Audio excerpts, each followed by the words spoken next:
Hello મિત્રો, સૌને બાપા સીતારામ, જય દ્વારકાધીશ। આજે આપણે બનાવવા જઈ રહ્યા છીએ ધાબા સ્ટાઇલ કેપ્સિકમ મરચાંનું શાક। તો સૌ પ્રથમ આપણે મરચાંનું કટિંગ કરી લઈશું। હવે આપણે એને તેલમાં ફ્રાય કરી લઈશું।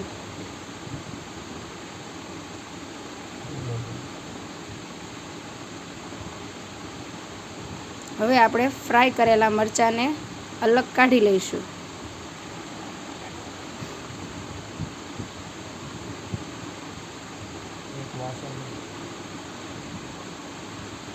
સૌ પ્રથમ એક વાસણ લઈશું, તેમાં આપણે જરૂર મુજબ તેલ લઈશું। તેની અંદર આપણે ટમેટા ડુંગળીની પેસ્ટ એડ કરી દઈશું। ત્યારબાદ સ્વાદ અનુસાર મસાલા જેમ કે હળદર, ધાણા જીરું, મીઠું બધાને આપણે સારી રીતે મિક્સ કરી લઈશું।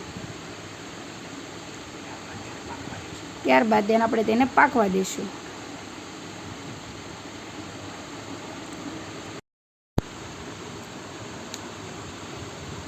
હવે આપણે પાકી ગયેલ ગ્રેવીમાં લાલ લસણવાળું મરચું એડ કરી દઈશું।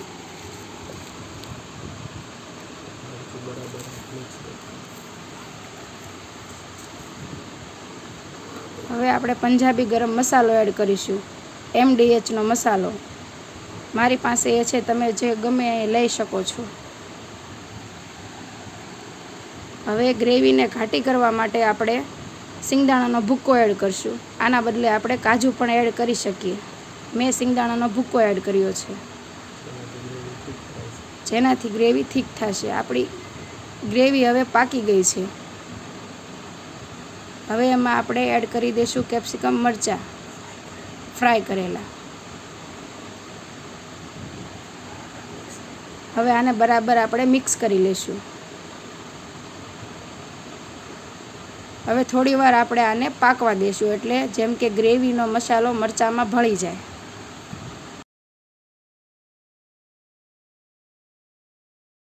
તો મિત્રો, આપણું ધાબા સ્ટાઇલ કેપ્સિકમ મરચાંનું શાક તૈયાર છે।